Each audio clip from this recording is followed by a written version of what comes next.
Friends, do you know who the most dangerous woman in Pakistan is? She frequently travels alongside dozens of heavily armed gunmen for her protection and security.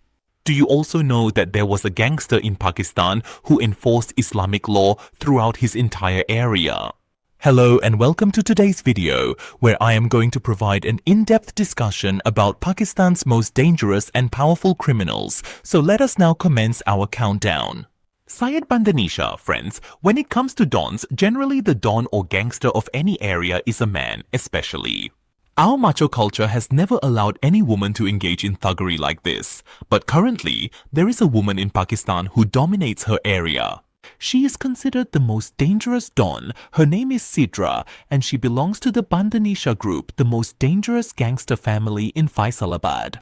Sidra is politically savvy by profession and has even stood in MNA elections several times. Her influence and dominance are so great that she is equivalent to 100 men alone. Well, this woman is such a big don that her enemies are equally great. Due to these enemies, her brothers and uncles have been killed. Not only that, Sidra herself has been attacked many times. She has survived assassination attempts, but till today, no one has been able to harm her even a bit. When she leaves the house, her protocol and security are unparalleled. He is on par with the Prime Minister, with dozens of guards in front and behind, and a large army of guards present in the courtyard. Anyway, in a country like Pakistan, such scenes are not seen every day. Friends, Chaudhry Hasan Wadai's roots are from Faisalabad. But this person is famous all over Punjab, and the reason for his fame is his profession. To say he is a politician, but currently his entire family is a very big gangster. Actually, Chaudhry Hasan's father was Chaudhry Amjad Wadais, who was elected as an MNA several times in his time.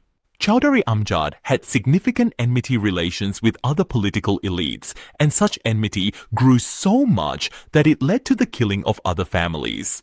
These people not only have a lot of money, but also have more power than they can handle, which is why they have become major thugs in their area. You won't believe that these people have so far killed 104 people. A while ago, his father, Chaudhry Amjad, died, but his son, Hassam, is still no less than any don despite being such a big gangster.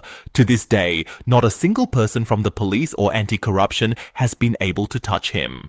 On the contrary, he is given so much protocol. There is no Wazir Azam. Hassam's enmity was so significant that once enemies attacked his camp with grenades and rocket launchers, but his connections were so influential that the Prime Minister had to protect him from the Prime Minister's house. 15 highly trained guards were dispatched to ensure his safety, and whenever he steps outside his residence, dozens of armored cars are stationed around him for protection. Not only that, but also armed with 24 guns. There are also gunmen who patrol who are highly trained and professional. Whatever it is, this guy is truly very powerful. Many of you must have heard the name of raw bandits. These people are so dangerous that even the police fear them. But do you know that in Pakistan, there was such a dangerous and infamous criminal that even the local police and the most ruthless bandits sincerely feared him greatly? Well, the person you see here was named Kashibat, and his area of operation in Pakistan was Salar Bhatia. Basically, he was the biggest criminal in his village. Instead, he dominated the village openly with violence and arms, and no one was needed to take action against him. You absolutely will not believe that he had officially established a governing board in his local community area expressly intended to prevent the police from entering. He would be responsible for his own death. Even if a police officer entered his area, he would strip him, and they aimed to drive him out of the village because he possessed Pakistan's most advanced weapons, which made him even more powerful than that. The police have frequently raided his area to try to arrest him. Even for 2 weeks at a time, their confrontations would continue. But ultimately, the police had to accept defeat when they saw that this dangerous Zamaram wasn't getting into their hands by any means, so the police adopted another method. They had all of Kashi's in-laws locked up at the police station, believing that when Kashibadi arrives to extract him from there, their plan would successfully achieve its purpose.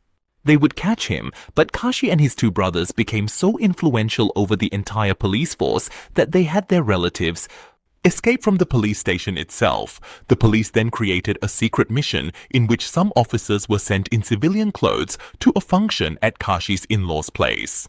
As soon as Kashi came to the function, they directly opened fire on him. The police shot so many bullets into his head, asking which gangster he belongs to. He died there. Vilakashi himself was killed, but the people of Salarbatian still operate in his name. This guy is involved in a Pakistan case. He was one of the biggest criminals, friends. The person you see here was from Sikhupura, Khan Virak's birthplace. It happened in that family where, for centuries, killings had been ongoing under the guise of enmity. When the Khans regained their senses, they too became part of that same enmity. And in reality, they became friends. They killed people mercilessly, but in the end, they themselves were caught. The court sentenced the Khans to death. But their fate was kind. Before the death sentence could be carried out, a drought struck Banizar and they killed the drought. They had announced a sentence of imprisonment for a girl for 1 year. The Khans served 14 years in jail and then were released. But when they came out of jail, they had become something else from gangsters. While inside jail, they had built up so much influence over Allah that after coming out, they declared the implementation of Islamic law not only in their village but also in 40 surrounding villages.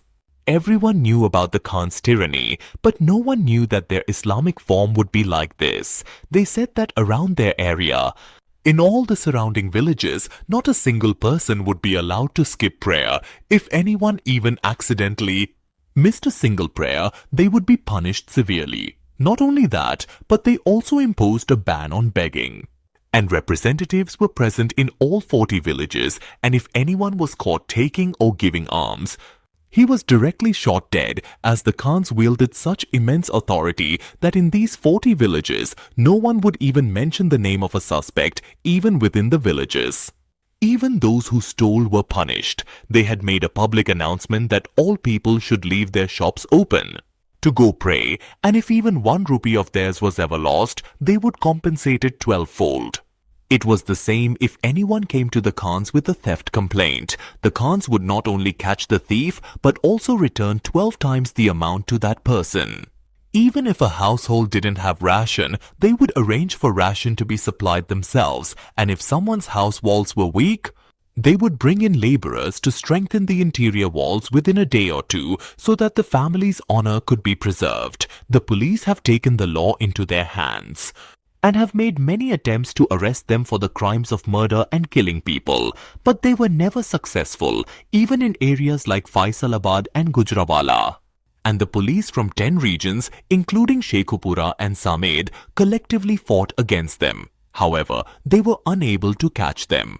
Eventually, General Musharraf placed a reward of 5,000 dazent on the heads of the Khans, and their enemies, acting on intelligence, had them killed by the same police.